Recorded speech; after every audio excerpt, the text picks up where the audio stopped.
Blue streaks speed by, too fast for the naked eye, as Sega's Sonic Frontiers launches next month. It's out on November 8th for Xbox One, Xbox Series X and S, PS4, PS5, PC, and Nintendo Switch. And fans of the blue blur should find plenty to like. Let's look at 15 things you should know before picking it up. Story. The story of Sonic Frontiers takes place after the events of Sonic Forces and Sonic Team Racing. Written by Ian Flynn, known for his work on Sonic the Hedgehog for Archie Comics and IDW Publishing. It sees Sonic, Amy, and Tails traveling to the Starfall Island to locate the Chaos Emeralds. However, after entering a wormhole, the group ends up separated. Sonic must explore the world to find his friends, encountering strange new enemies like the Guardians. He also comes across Sage, a hostile figure trying to warn Sonic away for unknown reasons.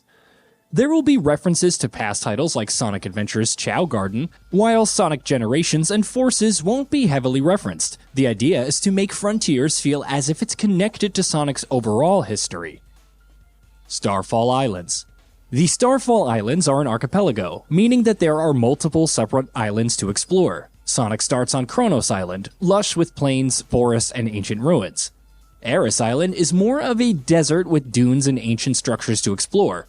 Meanwhile, Chaos Islands channels Mordor with a large volcano, rivers of lava, and brimstone. Each island is packed with platforming sections, whether it's jump pads or rails to grind, puzzles, or enemies to fight. Open zone gameplay.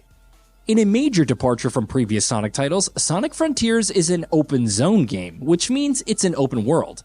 You'll find specific points of interest, be it towers to climb and survey the area, puzzles to solve, world bosses to defeat, and memory tokens to collect. You can also find Coco and deliver them to Elder Coco for increased attack, defense, speed, and total rings held.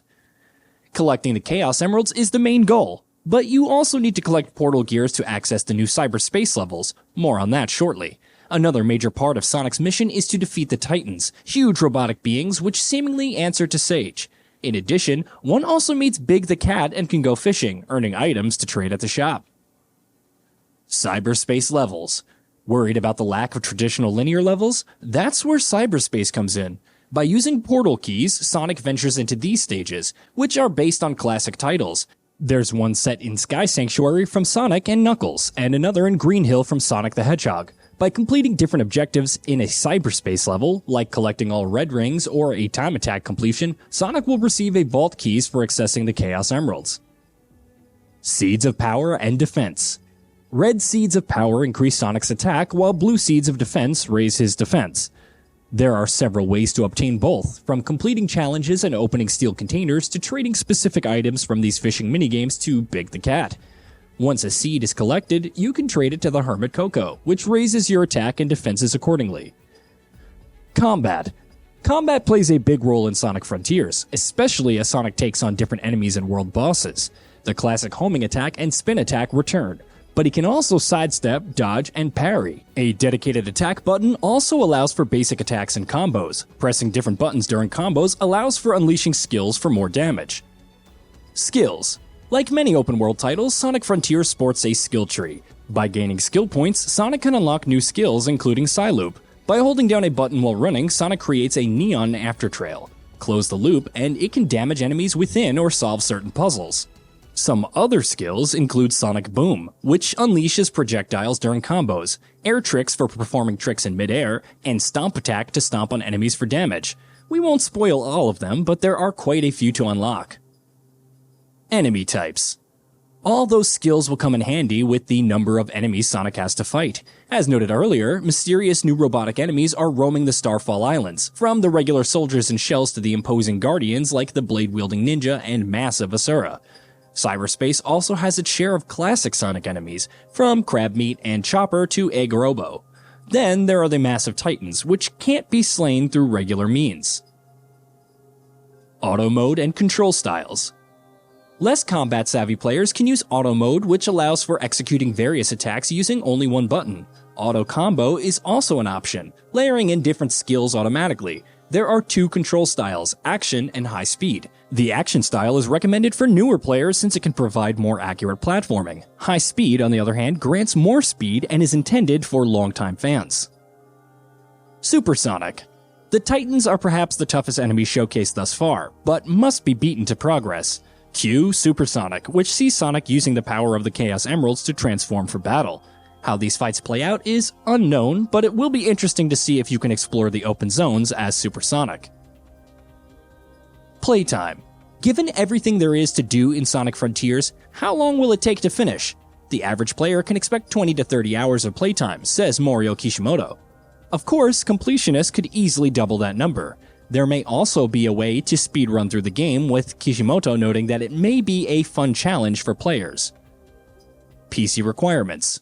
Those playing on PC can look forward to some reasonable system requirements: an Intel Core i5-3470 or AMD Ryzen 5 1400 8GB of RAM and a GeForce GTX 660 or a Radeon HD 7870 with 2GB of VRAM are the minimum. These will ensure 720p 30fps gameplay at low settings. The recommended requirements including a Core i5-6600 or AMD Ryzen 5 2600 12GB of RAM and a GeForce GTX 1070 or Radeon RX Vega 56 with 8GB of VRAM for 1080p 60fps gameplay at high settings. Both cases require 30GB of installation space and a CPU that supports the AVX and SSE4 instruction set. 4K Ultra HD. On Xbox Series X, Sonic Frontiers runs at 4K Ultra HD, as per the official Xbox store, so PS5 players should expect the same. However, when it comes to the frame rate, it's a little more complicated. A report from Tokyo Game Show 2022 indicated that the current gen version would run at 4K 30fps with a 1080p 60fps option available. The PS4 and Xbox One versions would thus run at 1080p 30fps, while the Nintendo Switch version runs at 720p 30fps while docked. Sega hasn't officially confirmed these figures, so take them with a grain of salt. Free current-gen upgrades on consoles. In terms of upgrades from previous to current-gen consoles, Xbox supports Smart Delivery. You can thus buy the game on Xbox One and play it on Xbox Series X and S fully optimized and at no extra cost. Those who purchase on the PlayStation Store will receive both the PS4 and PS5 versions, which also allows for a pre-upgrade. Adventurer's Treasure Box and Explorer's Treasure Box. Since this is a 2022 release, there are pre-order and digital deluxe edition bonuses for an early game advantage. Pre-ordering grants the Adventurer's Treasure Box, granting skill points, red seeds of power, and blue seeds of defense. The digital deluxe edition, which costs $70, offers the same thing, along with the Explorer's Treasure Box.